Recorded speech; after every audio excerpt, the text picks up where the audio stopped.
Alright, this one's a little special. Some cherry walnut paduk with some little knot that was in here that I went through and put some epoxy into that.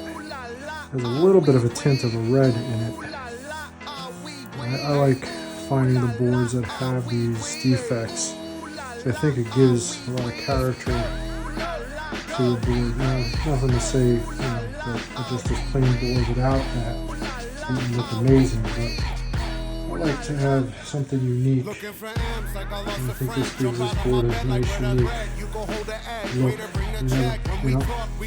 You're never gonna have one just, it's one of a kind.